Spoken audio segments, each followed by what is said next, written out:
Judges. I'm Katie. I'm Addie. And I'm Lydia. And today we're going to be telling you about how we use social media strategies for our state FBLA Summer Social. Our fundraiser is an informal meet and greet social to bring people together from all around Kansas with large business owners and small business owners to bring them together for our demographic. It'll be held on July 27, 2024 at 7 p.m. at Stormont Vale Event Center in Topeka, Kansas. That's also where state FBLA is held. Some important Kansas FBLA figures is Connie Lindell, Bailey Langley, and Brooklyn Kelly.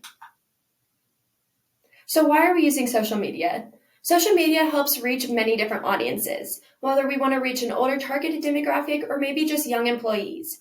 And it can increase interaction and it's easily accessible because right when you get on the app, it's right there and you can easily share stuff towards others.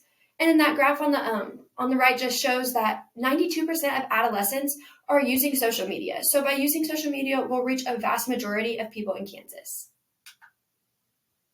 Our overall process is to share, to find, and to grow.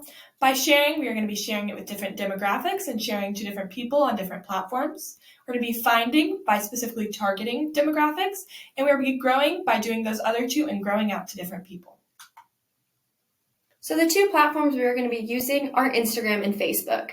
We chose those because right when you click on it, the information is right there, and they use pictures which can easily incorporate information on them, and a majority of people use both of those.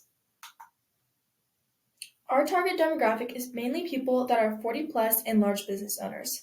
I took different age groups in 10 increments, so 20 to 30, 30 to 40, and 40 plus, and these are all just based in Kansas, from young employees to older people working in businesses and corporate sponsors. How we're going to be making our Instagram ads is through the Instagram ad campaign. Now, we looked at the site McCready, and they have told us that first you need to create an objective. Our objective here is our summer social. We give them a name, a budget, and a schedule, as we will tell you later. We are going to be identifying our audience, as Addie has just told us. We're going to be creating and publishing different posts, and we have to pay 25 cents per click. And then these are a few examples of what we'd post on Instagram. The first one on the left is an example of a story we would share, and stories are right at the top of the app when you open it, and people will just click on those, and so they'll see it right away. And it tells you where and when it's at, what it is, and how it's a Q&A, and then it tells you in the bottom corner on how to RSVP.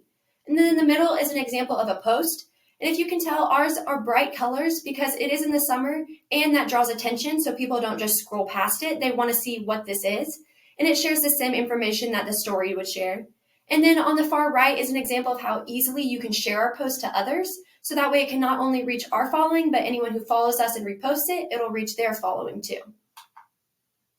To create a Facebook ad, you're going to contact a Facebook ads manager, and they're going to help you through the entire process. They're going to help you choose an objective and an audience, which we already have done. They'll help you set a budget so you know how much you're spending and how much you're getting.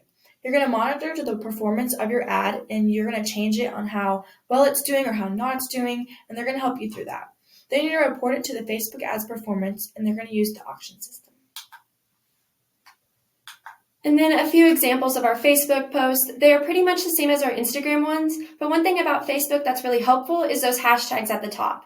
If anyone looks up businesses in Kansas or donors, and that's in the recently searched or what they tend to look at post-wise, this will go towards their recommended, and they'll see this more often since that's what they go to. So it'll help us target audiences even more. Now, we've told you a little bit about what we're going to be using, but why are we not using these? We're not going to be using X, or more commonly known as Twitter, because that is mainly used for short, tiny thoughts and mainly for celebs, and it's not as popular for our demographic. Again, Snapchat is also not as popular for our demographic, and it has a very restricted audience. Stories are also the only main way, and those are only up for a limited amount of time, so that's not really helpful for what we're doing. We're also not going to be using YouTube because videos are the only way, and again, it's not as popular for our demographic, and the longer the video, the harder it is for us to promote because that's more time, and a lot of people don't want to watch long videos. We researched the best time to post on Instagram and Facebook. On Instagram, it's best to post at 9 a.m. to 4 p.m. on weekdays because weekends have less engagement and people are kind of doing their own thing. They're not going to be one looking on their phone. For Facebook, it's the same thing for weekends. They're just worse interaction, but the best time to post on Facebook is 11 a.m. on Wednesday, and 1 p.m. to 2 p.m. on Wednesday, Tuesday, and Thursday. And we're going to ask our current donors to repost them to get out to people that they know. And then this is an example of our July posting schedule. As you can see at the beginning, we aren't posting as much. We're only posting like 3 times a week, so people get a constant reminder. But the closer we get to our social, the more we'll post.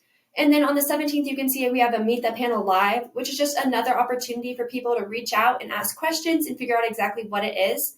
And then on the 24th, we'll have a final call to RSVP, just to send a final reminder if they need to RSVP by then. That way we can get a final count for the social.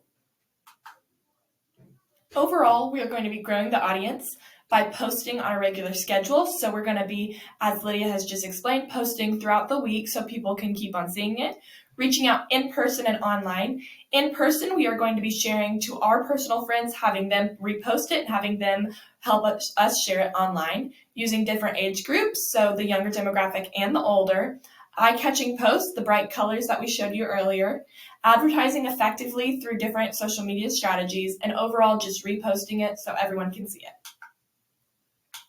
And then just talking about our 3 groups that we had, sharing, we're attracting the correct people for our audience, and we're going to be sharing this information through our Instagram posts and Facebook posts. And then finding, we are using our social media strategies to find the right demographics that we are targeting these to.